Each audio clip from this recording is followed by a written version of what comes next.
So again, thank you for being here. If you're watching this on YouTube and want to see the deck that we have, just drop in the comments slide deck, and I will email that out to you. This will be very interactive. Well, I'm hoping this will be very interactive. The more interaction I get from you, the better it'll be. You know, there'll be some brainstorming involved. Maybe things that you're not thinking of that somebody else next to you has that challenge, and you're like, yeah, I can relate to that, or different ways to overcome those as well. You know, this is a little bit of a combined effort here with my presentation, if you will. The back half of it is a PDF. First of all, has anybody here listened or read this book already? I started reading it when you put it in the Slack channel. Okay, I've awesome. been listening to it audio. Yeah, that's what I just did. I mean, if you do it on Audible, it's 5 hours. Yeah. Well, at 1.2, it's 5 hours. And so it's an easy listen, it's an easy read, but it's also, you know, it's a good book, and I really suggest you listen to it or read it between now and next Thursday, when we meet back here to actually do the goal setting. So what I started saying is, you know, it's a little bit two-part-ish on the presentation today, because there's a PDF that comes attached to that book. You might have seen it with the Audible. But at the same time, I have a business coach, a real estate coach that I work with. And when we started talking about the fact that I was going to do this for you guys, we started brainstorming, okay, let's not just do like 12-week year plan. Let's discuss, you know, some of the hows and the whys behind it. So it's kind of a Simon Sinek, you know, start with why, combine with the 12-week year, so we can really put some emotion to what it is that you want to accomplish, and like I said, talk about some of those obstacles. You know, a little bit of like for those who've seen 8 Mile, you know, like when Eminem gets up there and does all the, you know, basically says, yeah, I'm a piece of shit, like what else you got, you know, and so that's the same thing, like let's get out all the excuses so then we can move past that and get on to actually getting the results. So the first slide or page here, the 12-week year, accountability is not about consequences, but instead ownership. And that's a big shift in thinking, because nobody wants to be held accountable, right? If you're ever in a conversation where you're being held accountable, you're probably getting in trouble. Probably talking about consequences, talking about things that you did not do, things that you did not accomplish. Personally, I can't hold anybody here accountable, right? You either own the activity and you accomplish it, or you don't. It's an interpersonal challenge to, you know, being accountable to yourself. And so that's what we'll go through. So more effort does not always mean more production. Now, a lot of times, you know, you hear us talking about in meetings, right? Make more calls. Well, there is some truth to that, right? Yeah. If you're making 25 calls a day, yes, you could probably make more calls and be more productive. If you make a ton of calls, maybe we don't make more. Maybe we throttle that back a little bit and spend some time role playing and really improving our skill sets to therefore be more productive when we are making those phone calls. And it's about being intentional through the activity. There's no such thing as you'll learn in this book, there's no such thing as balance. It's all about being all in wherever you're at and being more present, so that when you do come in at the end of next week and you've got your actual tactics and things that you're going to accomplish, when you start your day, you know what I'm going to do today. And when those things are done, it's done. And now we can move on from work. Obviously, if you get that Zillow call at 7, you want to probably answer it. But then you can be present in your other things. And so that's where the quote unquote balance will come from, is being balanced in your effort or your intentions when you're doing whatever it is that you're doing. And if it's a work day, be all in, you know, put the phone on silent or whatever. So I want to pose this question. It's a big number because I want to start thinking big, and then we can kind of throttle back from there. But if you were to close 25 deals in the next 12 weeks, so in the next year. What would you do to accomplish that? It's not rhetorical. Be on the phone. Be on the phone every night and do like the cold calling or Okay, so call volume. door knocking.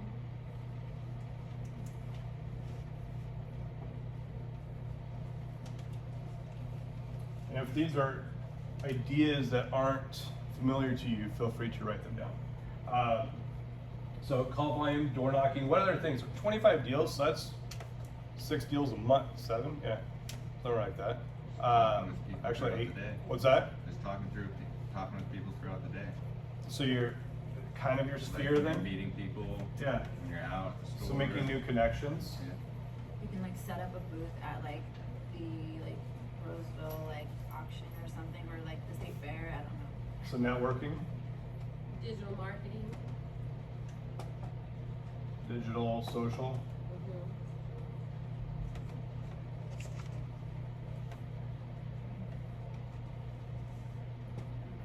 What else would you do? Farming. Okay. Robbie? Putting out a market report, like sending out those market reports for, sellers. and So stuff. education. Yeah, exactly. Write out a plan with goals. So physically writing out your goals.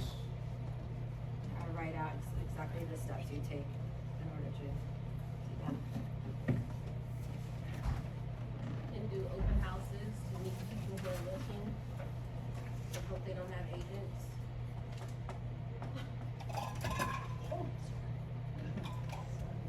What else?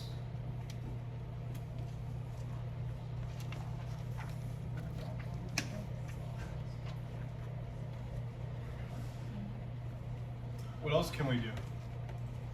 Because right now, this is all you. And there's no way in hell all of this is getting done to accomplish 25 deals in the next 3 months, if that was the goal. Well, the first thing I thought of when you said that was hire an assistant. And so that's where the Also, I need expansion, help. exactly. So you hire an admin, right?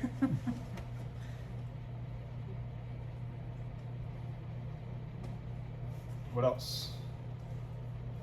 Maybe hire 2. Yeah. Yeah, because you're gonna need an admin, you're gonna need probably a VA, because we can't hire 2 people at 20 bucks an hour, most likely. Virtual assistant.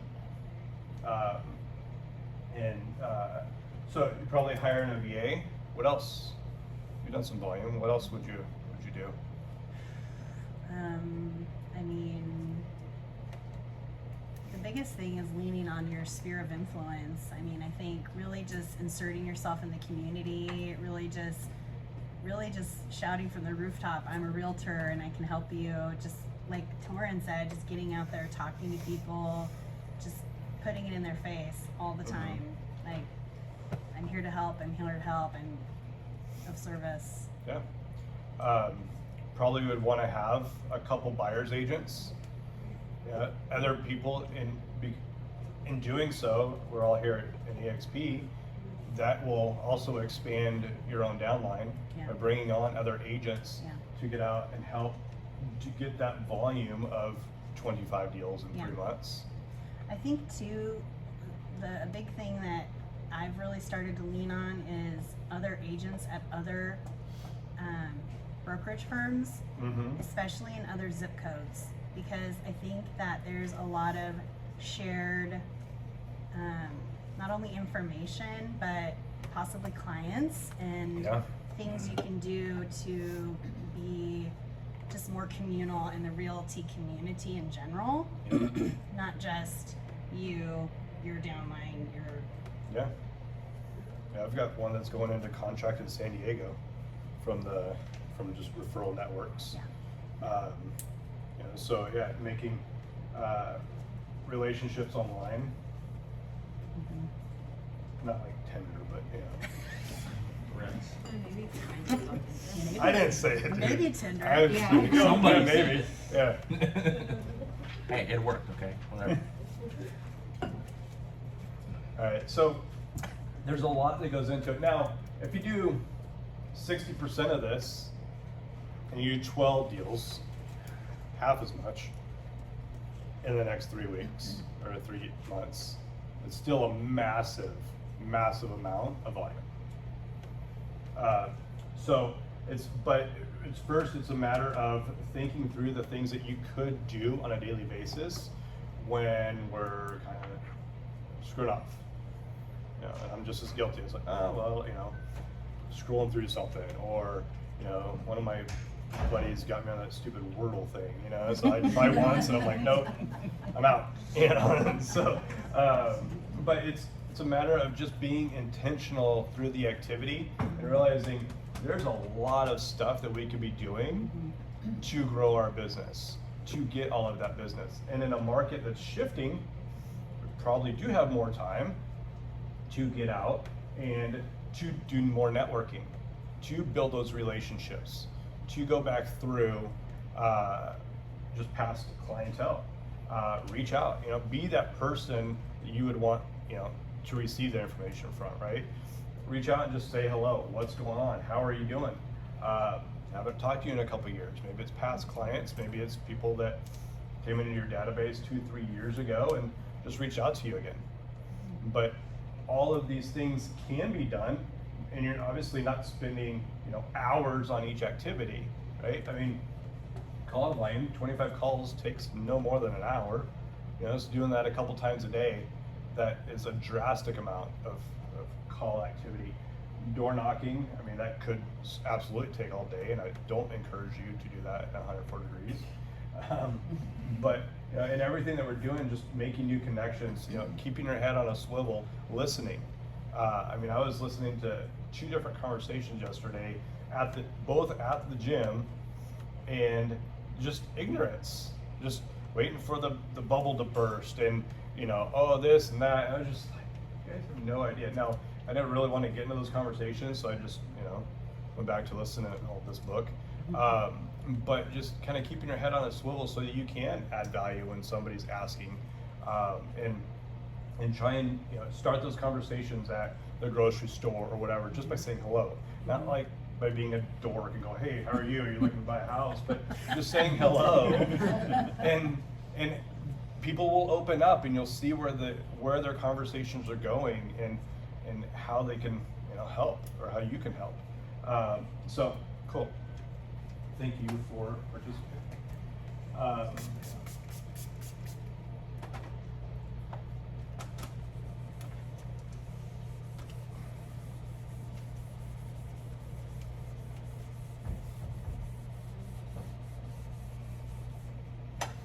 So then next we've got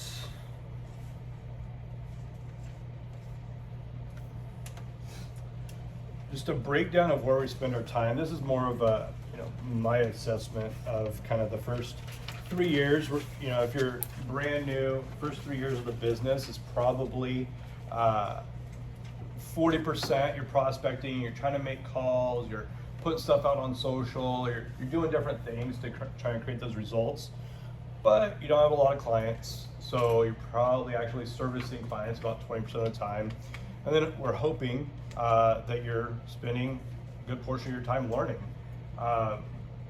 It's a big deal. You're helping somebody to buy a house, the biggest transaction in their life at that moment, and you're a part of it. So it's not a matter of just jumping in and going, yeah, sure, you know, made a phone call, let's go. You're educated on the market. You've gone out and looked at some houses. Hopefully, you go out and look at the houses ahead of time, so you're more familiar with that property or different things, so you can again create those conversations. You come into all of the different meetings we have here. Your next 3 to 7 years, you're probably more comfortable and confident making the phone calls, having the conversation, so you're doing more prospecting. You know, by default, your prospecting goes up, and not surprisingly, so does the servicing. Will also go up, but you're gonna have less time to then learn, but a lot of your learning is still being done while you're actually servicing. You're learning the contract because every different house and closing is completely different. It's different people, it's different scenarios, different jobs. different mistakes that are happening. It's a different house, so you've got different inspections that come up. So you learn a lot just as you're actually getting out and doing the job. And then you get past that phase, and most likely you're dealing with more referrals, you're not prospecting as much, but hopefully you still are, not waiting on just referrals. And you're getting out, you're making those connections. And then again, the learning will, at that point, probably, it's an article once a week, or like Jeff talked about in yesterday's meeting, it's just pulling a report once a week and, staying cognizant of what's going on so that you can have those intelligent conversations, but it's not something where every day you're trying to consume more knowledge of what we do. So, how do we spend our days? I won't go back and write down, because I think we talked about what we could be doing throughout our day. And so as those things, whatever different things you did or did not write down, those are things that we should probably be incorporating in our day to create different results. However, and this goes back to the M&M reference, what are some things now that keep us from doing what we should be doing? What are some of our excuses, right? Family. Yeah. We don't need that much time with our family, right? Not in this business, right? Michael. Scrolling, social media. Yeah, Yeah. social media, big one. I think just the logistics of like how big this territory is. Like you Yeah. can't be in 3 different places at once. You're only one person. So how do you combat that when you say how big the territory is? Yeah. I mean, that's where I utilize my relationships with other agents. That's where I've really started to lean on, some of those relationships I've built in other areas. Because, I mean, I've been in Placerville at 9 a.m. and then I'm in Elk Grove at 4 o'clock and then I'm at Woodland at 7 o'clock. Like, I mean, it's a big territory. Yeah. Yeah. So when you say you lean on those other relationships, do you just refer it out to somebody? Mm-mm. What do you do? No. So I'm building a network where maybe I'm helping open doors for them, they're helping open doors for me. Okay. I'm building a network where information, I might be giving them the information they need over here, and then they might be getting information over there. It's not necessarily 100% a referral, referred out. Okay. Kind of you scratch my back, I scratch yours. Okay. Yeah, exactly. What are some other things that get in the way? Fear. What? Fear. Yeah. That's a good one. I thought you said Number one answer. I want to elaborate on that. I think the thought of what others could be doing stops us from going forward. I'm not saying that what you said is invalid, but yeah, the territory's too big, or let's say well, that person's working harder than I am. Maybe they're taking everything, so I can't really go after it. Scarcity. The scarcity, the fear. It's just you're psyching yourself out, which in turn prevents you from reaching the potential that you could possibly reach. Yeah. Robert? I would say like studying too much. Like maybe you're only just educating Yeah, yourself. and that's you a- go out there and apply That's it. good. Paralysis through analysis. Yeah, Analysis, exactly. yeah. Yeah, just watching everybody else, but never Yeah. doing your own thing. I'll let that shit scare me. What else? Other job. Yeah.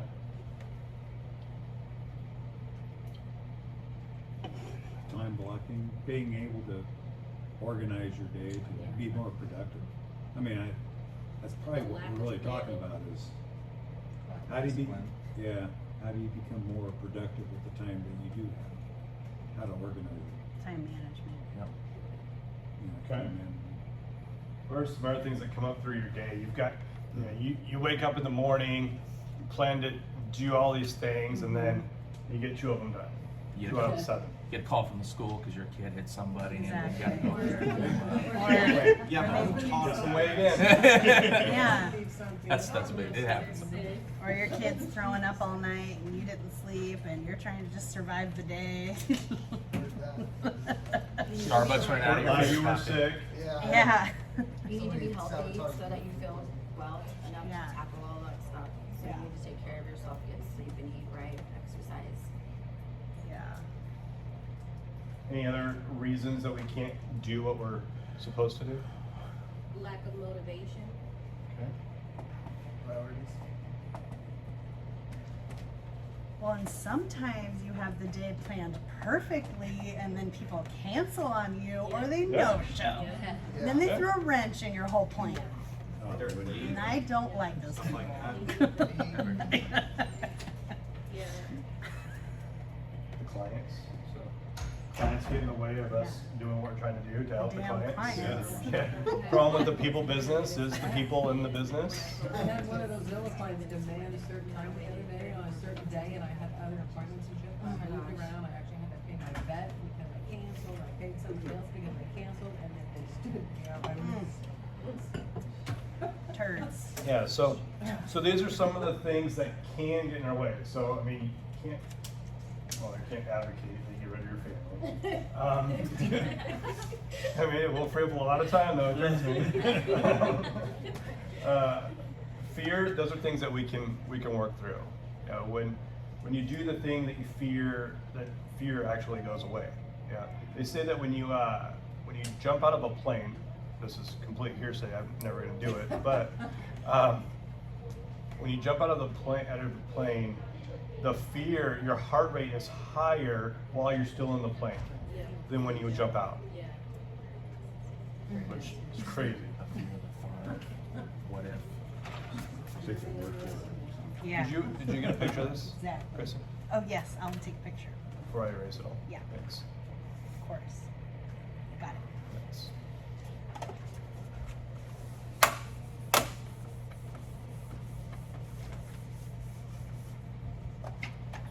All right, so next, what are some milestones that we need to meet for you to stick with this? Yeah, it's 12 weeks. Studies show there's what, 20 plus people in here? Not all 20 are going to be in here on week 12. Now, I would love to see this room as full or even grow in the next week, but it's habits, it's all these things that we get in the way, or we allowed to get in the way, that keep us from hitting those goals. Another way to, or even staying with it, regardless if we hit the goals or not, just staying with the activity and the process. A way to look at it is, are you a January 1st gym member? Just shows up that day? Or are you still there on the February 21st? When it's a little bit quieter, or April 30th, right? To use the 12 weeks. Are you still there, right? March 30th, March 31st? Are you still there then? And what things do you need to see to get you, continue to be motivated? In this business, it's something that you can do today that'll still affect you 90 days from now, making 5 calls a day. That's something that I challenge everybody in this room. Just make 5 calls a day for the next 12 weeks. Because you will have enough conversations that you will see the results of even just 5 calls a day. And that will get you excited enough to make 5 more tomorrow. And then, what will you have to reflect on at the end of this 12-week year? Because the next 12, in reality, it's about 13 and a half weeks from the time we actually get started. But the time's going to go by. The end of July, August, so the end of September is going to happen. It's going to be September 30th, and you're going to look back. And you're going to look back and go, wow, even just doing these things, look what I accomplished. Or you're going to look back and go, man, I gave up on week 3, and what could I have done had I stuck with it? You'll hear success stories of the things that were accomplished from those that stuck with it. So let's put some thoughts out here. What are some things that you feel you need to see to know, hey, okay, this is working? get a client out of all that work. Okay. So when you say get a client, so we're showing somebody through the activity? Somebody hires you, is what I mean. Yeah, okay. Yeah, to either buy or sell. Showings are increasing. What else? Appointment rate. What's that? Appointment rate, basically the same thing. I think like you said, if you're making those 5 calls a day and having like even one positive conversation, you're more motivated to do it again tomorrow Yeah. versus just assuming you're gonna get, 5 rejections. So just simple as having positive conversations about what you're trying to do. Higher conversion rate. Okay? I think seeing the fear go down, Yeah. from your thoughts at the beginning of what you might have worried about to your thoughts at the end or even in the middle as you're going on, things are getting easier. More comfortable. Yeah. Ironically, I mean, none of this can happen without doing the activity, though, right? And so we'll do the activity, and I mean, what if 3 or 4 weeks we don't have any results? Like, what are some other things that we need to see to go, hey, still don't have any results, but I'm gonna stick with it for weeks 4 through 8. Yeah. Seeing others succeed. Okay. So other success, Michael? And Seeing my calls actually go up. So just volume itself, Yeah. volume and activity of doing the work. And I think that cheerleading too is really helpful. Like Mhm. either Slack or whatever, social, whatever form, I think just encouraging each other and just cheerleading each other. Celebrate each other's wins.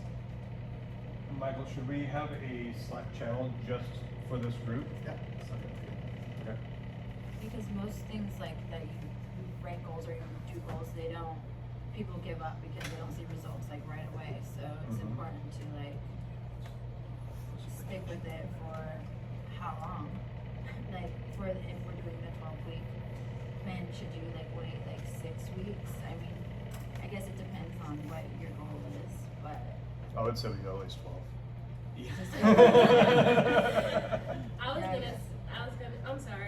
I'm sorry, you can finish. Oh no, that's me. I was finished. I was just gonna say, if you said if you're not meeting or seeing results, right, Mhm. right away, I was thinking something that also could help is if you're meeting the small goals that you set for yourself. So Yeah. for example, you said making 5 calls a day, right? So maybe Mhm. you don't see results after 4 weeks of doing this, but you can at least pat yourself on the back for achieving the goal of, hey, for 4 weeks straight, I've made 5 calls a day, so that's Yep. progress. Yep. And that can kind of motivate you to keep going, that even though you're not where you want to be, you're making progress towards getting to that point. That small gratification that you check Yeah. something off your list. Exactly, because Yeah. that always makes me feel good when I can check something off my list. Yeah. It really You're does. moving things from to do to done. Yeah.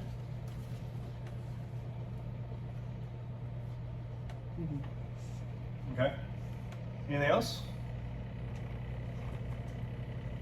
Sean, you're gonna get called on soon if you don't start speaking up.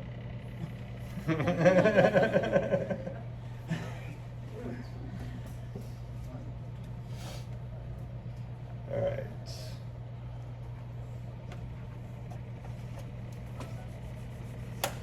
So now, let's get into the day-to-day. What do we think of a good day's work? What does that consist of? At the end of today, as an example, when you get home, can you say, you know what, today was a good day's work? Or, well, I mean, we're going to a movie at 4 o'clock, but it's still fun. So what are some things that we can do throughout the day to go, it was a good day, I was productive, or I had a good day? Doing what you have planned. Okay, so executing the plan.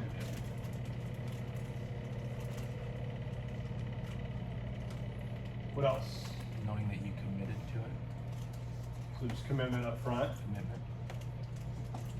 Wake up when your alarm clock is off. Yep. To roll out instead of rolling over. Yeah. Having some positive conversations during your day. Yeah.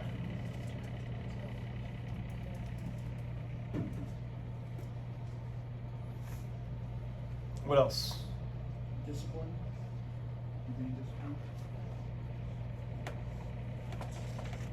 Discipline activity. What else? For me, it's setting up the next day, Oh yeah, that's you know. a big deal. Yep. You know, putting out your clothes in the morning, you know, so that when you get out, you're not thinking about, okay, what am I gonna wear to the gym, what am I gonna wear today? Just, it's already out. And then you're out the door before your brain can start going, let's go ahead and hang out here. Let's do the dishes. Let's do these things.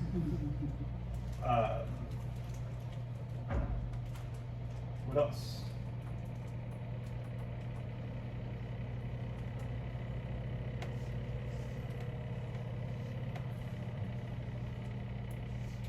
So going back to you know, the gym analogy, you know, what we do will change. You know, what we see as a successful day is going to change. It's going to go from a successful day because I made 50 calls and had some conversations to it's only a successful day if I book an appointment, because your confidence level goes up, right? It's only a success if I not only go to 3 listing appointments this week, but I add 1. Or I not only show 6 houses and write 4 offers, but I get 1 accepted.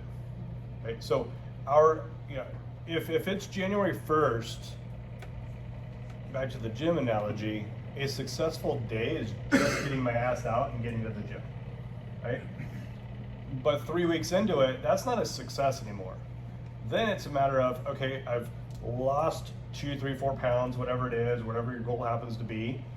Now, a successful day is also, I took my supplements. I added a layer to that, right? And maybe that's in month 2. And then a successful day looks like, well, I did these things.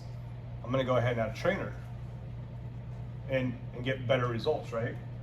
Or, in this case, you know, because a trainer will streamline all the other stuff to help all of these things happen, right? But what we're trying to do now is flip the script and put the trainer in the front. And so you're not going at it blind or alone. You've got a group, you've got the accountability.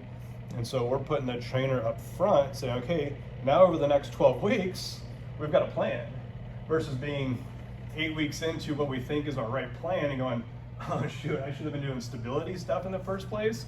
And I was, you know, over here trying to get big. Okay, now I'm not gonna get results for another 12 weeks. And so, you know, sometimes, you know, a good day's work is literally getting 1 thing done. You know, I was, again, talking to my business coach, and there was just a couple things that were just like looming over me. And I'd work on it for a half hour, and I'd go to do something else, and, you know, so I chipped away at it, and then I'd go back, and it just never got done. So he's like, dude, just get that 1 thing done and just be done today. And if the 1 thing takes you till 5 or 6 o'clock, so be it. The 1 thing takes you until 2, then you get to pick whatever else you want to do for that day. You know, and sometimes, you know, we miss our goals, we re-aim, and, you know, we have to do so with a different perspective. And I'll share, you know, Michael knows this, but my goal in coming over here was to hit Icon by July 1st and kind of help set an example of what that looks like. And I missed, or I mean, I don't think I've got another 6 deals that are going to close between now and July 1st, so I missed it, right? But throughout the last 3, 4, 5 months, going back to all the things that we can do, I've put systems in place, added different coaching and different lead sources and those things to not only do it in the next calendar year, but by the end of the year, and then double that for next July 1st. And it has nothing to do with me, but it's a matter of going through different practices like this and learning and missing and failing so that you can then fail forward and learn from it. You know, we win or we learn, right? There's no losses. You either win or you learn, unless you continue to not learn, and then it's a loss. But so it's just a matter of consistently putting yourself out there, and then understanding that the end of the next 12 weeks is going to look a lot different when you go to do it again. Your planning and the things that you think are important will change. It's like when you read a book. If you read a book and you pick a certain color highlighter and go through and highlight, as you're reading the book. And then the next time you pick that book up, get a different highlighter. And you're gonna read it and you're gonna be like, I thought that was important to do. Like that's day one stuff. Of course I'm gonna do that. How did I not see this jumping out at me? Right? And so you'll grow, and then through that growth, different things will become important, and a different day's hard work will change.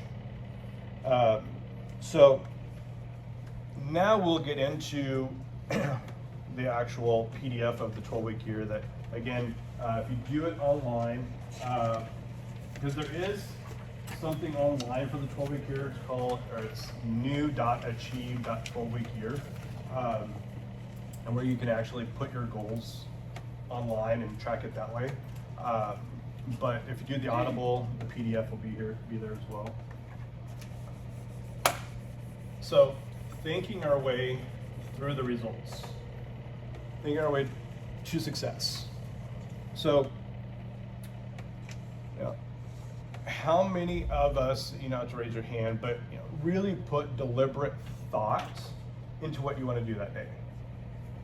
Or do we wake up and go, I'm going to kind of cruise through it, right? Or do we plan the night before? It's a matter of, if you do plan the night before, good for you. Then, the step in addition to that is, do you do your reflection?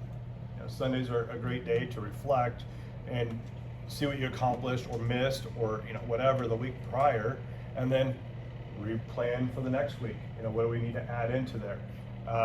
What do we need to do more or less of? And of course, this will help to do so. But also, it is proven that writing your goals down will improve your chances by 42%. Just simply by writing your goals down for the next 12 weeks, your goals to accomplish, or your ability to accomplish them, increases by 42%. So also, let that be cognizant of what you're writing down. Because if the likelihood of just writing something down is going to potentially happen, and it's going to increase by 42%, well, let's write some big goals down. Like Jim Carrey is famous for always saying, well, he wrote himself a check for $10 million on a certain day, and he was able to cash that check for $10 million. His biggest regret is that he didn't write a $100 million check. If you're gonna write it down, write some big goals. Write the BHAG goals, from good to great, big, hairy, audacious goals. Things that are scary to accomplish, things that you've never done, because you may still not have accomplished it by the end, but you're more likely to do a lot more. Grant Cardone talks about 10x. Whatever your goals are, 10x them. If you want to close 10 deals in the next 3 months, then make it 100. And then chase that with activity. There's nobody in this room who's going to do 100 deals in the next 3 months. Well, maybe you and Colby, but we don't have those infrastructures in place. So as a team, maybe, but will you get 10, 15? Potentially. Will that be more than we've ever done before as an individual? Possibly, at least 3 months in a row. So write the goals down and allow yourself to dream a little bit as to what you want to accomplish. So in the next one, the emotional roller coaster of success. So phase one, it's kind of like, I have no idea what it's going to take, so I'm going to come up with a conquer the world type number, and I'm going to go after it, right? First year in the business, you know what? I'm going to close 10 million. No idea how, but I'm going to get there. And then we don't. And then it's like, phase two, when you start to dip there, it's more like, holy shit, this takes a lot of work. And it's not as easy as Aunt Susie, who's been in the business for 20 years on referral only, who makes 300 grand a year just picking up her phone when it calls. And so then you go into this, will I ever close a house? Or if you maybe closed a couple, you have this imposter syndrome, right? Did I just get lucky? Was it just because it was a friend of the family that referred me the deal and that's why I closed the house? Or I just got lucky on a Zillow call and just the right person at the right time, and But then you continue out of that, you get a little success, and we begin to have an understanding of our path and our processes, because success leaves clues, right? So when you start looking at what it takes or what it took to get those wins, well, you're going to start doing more of that, most likely, and less of what didn't work, right? If door knocking is not your thing, then get on the phones, do different marketing plans. I can't say if social media isn't, because we should all be there. So social media is not your thing, then get better at it, because you're either going to be on social or you're not going to be in real estate in the next 5 years. And then phase 4, imposter syndrome is most likely behind us, and we know what we're capable of, and therefore we can turn that into exponential success.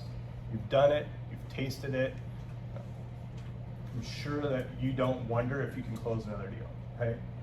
What's that mean? Yeah, you. Oh, me? Yeah. Oh, no. Exactly. You've closed a ton, so you're at a different state than a brand new person that's going, can I do this? Right? So the challenges become different. How we manage our day becomes different. What we focus and prioritize becomes different. What's that? Sometimes I still have. Yeah. Like I feel, the All the time. emotional roller coaster. Yeah. Oh, yeah. Yeah. Yeah, like what's gonna happen? Okay, so Yep. yeah, 2 o'clock in the morning. yeah, 2 o'clock, 3 o'clock. Yeah. Yeah. And so the next graph moving forward, as it says, this is this 12-week year is not something that we're just another thing, right? It's just one more thing to do. No, this is how we will do business moving forward. It's not an addition to. It's simply our way of getting things done and increasing efficiency. Because the things that change over time is going to be, well, I don't have to read it to you, you have it in front of you, but all of those different things will change over time. But what doesn't is how you execute, or the system in which you execute from. And then the execution journey. Henry Ford says, those that think they can and those that think they cannot are both correct. If you think you can have the best results you've ever had over the next 12 weeks, you're right. If you think I'm just full of it and whoever wrote this book doesn't know what he's talking about, then you're also right. You won't accomplish those goals. So it's a matter of shifting your thinking that you can accomplish great things, and therefore, let's look at the end of September at what was accomplished. You go in different phases. It talks about impossible is, can I really do this? Can I really accomplish these goals that I set for myself?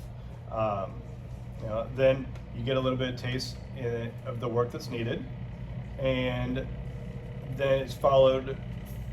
Then the probable is activity and learning and improving those skill sets. When you start getting that, okay, I can do this. I can go show some houses and I can talk to them intelligently on what an offer should look like in this market and how things have shifted, and it's rent versus buying or selling, and why it's not that scary to sell and buy at the same time, and all of those different things. And then the given is the winning, right? You now taste the success. You get the paychecks, you get the posts, and you get the clients that are excited to see you. But an interesting thing happens at that level too, is when we get to the given part, we begin to understand a book that's called Peak to Peak.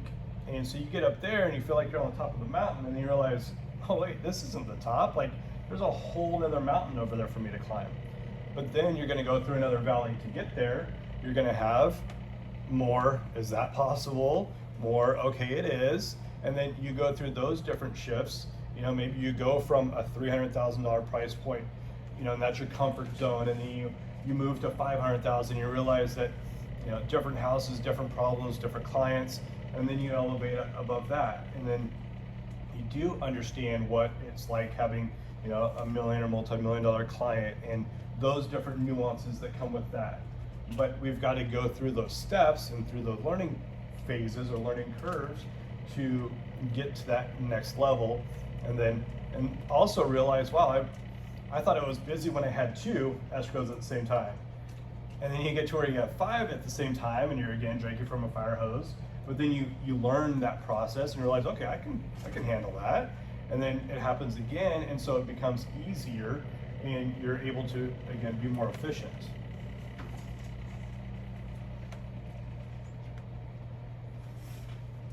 So then we've got the iceberg of intentions. So there's a part of our brain, it's called the reticular activating system. Has anybody ever heard of that before? I have Okay. medical background, that's why. Okay. So your RAS is what tells your brain what's important. And so that's where that conscious versus subconscious is. And so the RAS is, you know, because of that system that we have in our brain, that's why we don't literally feel the blood running around in our ears right now. Because you wouldn't know, like there's no way you could focus on anything if everything was important, right? It's the same way that when you go buy your brand new red Camaro, all of a sudden, and you bought that car because it was, nobody had one, you're the first one, and then you buy it, and now that's all you see. Because your brain says, hey, this is important to us now. Let's focus on that. The same thing works with how we do our work. What we tell our brain is important to us is what we will start finding. If being a listing only agent is what's important to you, I don't suggest that in this market, but if that's what's important to you, and you write that down, I will list 8 houses a month, right? Your brain will start to find ways to make that possible. You know, whatever your goals are, your brain is gonna start figuring out, how do we make this happen? If you do the opposite, oh my God, I'm new, I could never, whatever I could never is followed by is what's gonna happen. Because your brain will naturally put you back into that comfort zone to keep you from that. You know, if you always, you know, go out and blow half your paycheck, then that's what your brain's used to doing. So then when you get that paycheck and it's 10 grand, you're going, okay, 5,000 of it's gonna get thrown out, you know, so then before you even get it, your brain's already spent it. And so it's a matter of teaching our brain what we can do, what we wanna do, and then following it up with the activity to create those results. Does that make sense? Mm-hmm.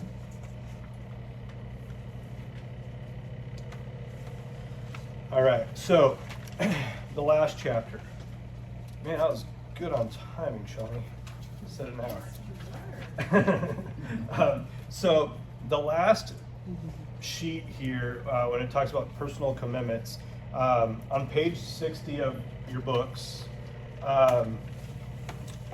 so I'll read through these different statements. So you've got your weekly goal statements, you've got your keystone actions, and your commitment costs.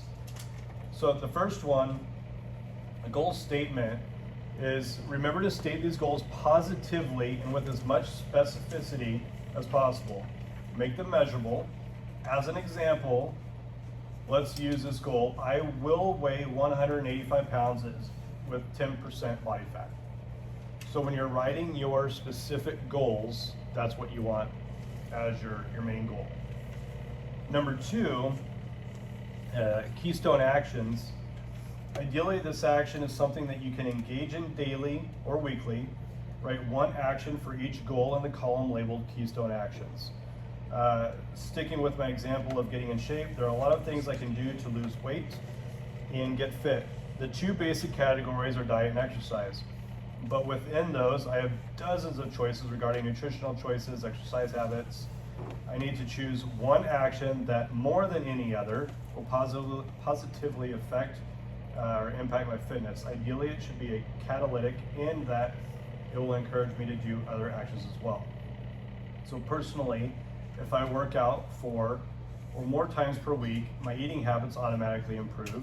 So my keystone action for getting fit is to then work out, because that will lead to other things. And then the third one, your commitment costs. Now determine the cost that you will have to pay to consistently take that action every week. Write those in the box under commitment costs. This is where you surface any hidden intentions that may conflict with your stated goal. For example, the cost of working out every day might include giving up some TV, or in this day, TikTok, cutting back on golf, socializing less, spending less time with my family, getting up earlier, and exercising regardless of how I feel. So the cost of dieting might include giving up some of your favorite foods, reducing the number of times you eat out, or eating smaller portions. So that's kind of some of the framework when you go through and create your personal commitments to yourself. Yeah, 160. 160. Or 160. Yeah. Sure. So, in closing, a couple things that I would suggest. One, there is a 12-week planner. If you just go to Amazon, it looks like this. You can take a peek at it. I got it just because I've done the 12-week year before. Not as successful as I wanted to have done. So this time I'm like, you know what, I'm gonna go all in. Plus, I'm leading the damn thing, so I gotta really be accountable. So I want to leave nothing to chance. So that's why I got that. So it literally it breaks everything down, and writing your goals down on a daily basis and all those things. Another suggestion after you get through the 12-week year, and I would encourage this book, The Power of One More.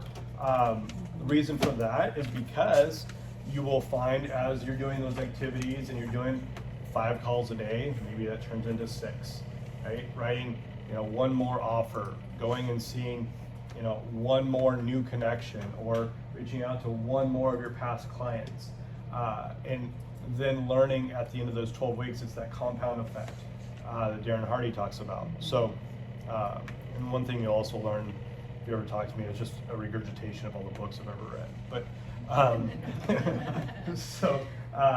yeah, I mean, so that's a very emotional book too, that he talks about a lot of different things, which we won't get into. But so that's that.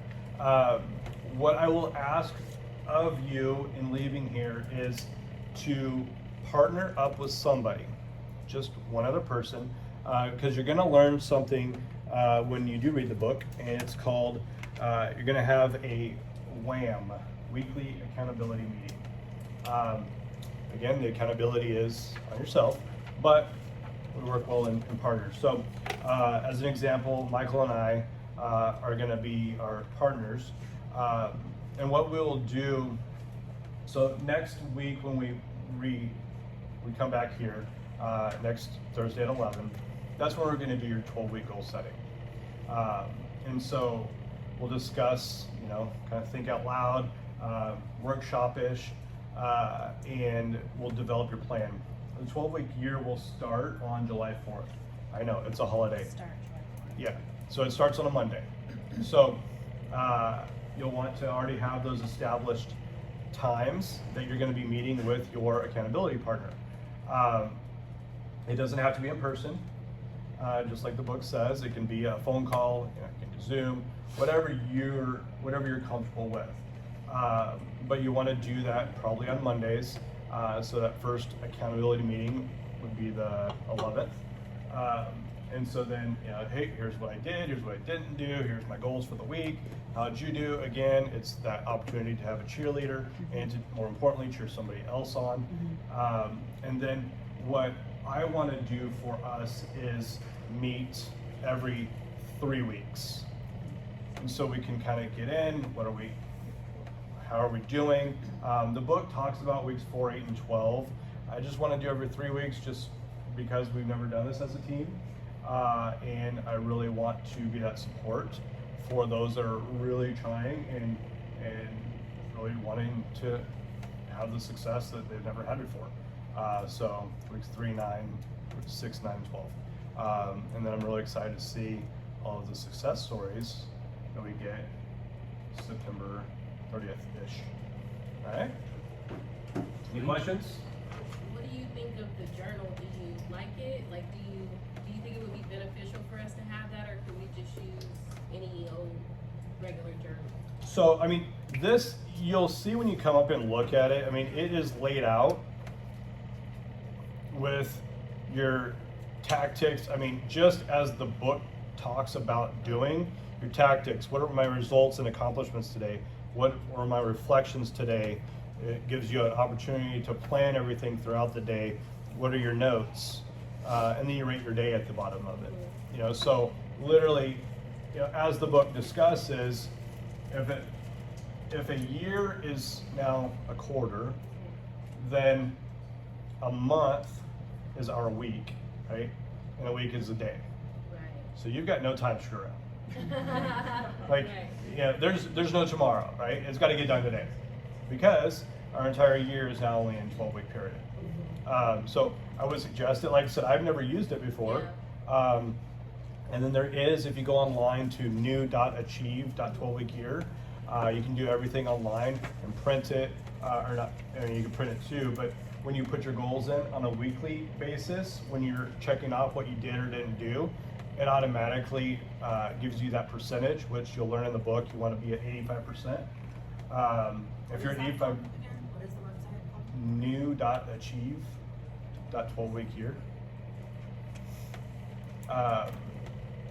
And it talks, you know, if you're at 85%, you're gonna hit your goals. If you're at 60%, 65, you've got a shot, and you'll probably still do better than you've ever done. But yeah, so I mean, to answer the question, it's certainly not gonna hurt. You know, if it's within a budget, then I would suggest it. If it's not, then, you know, do your best. Okay.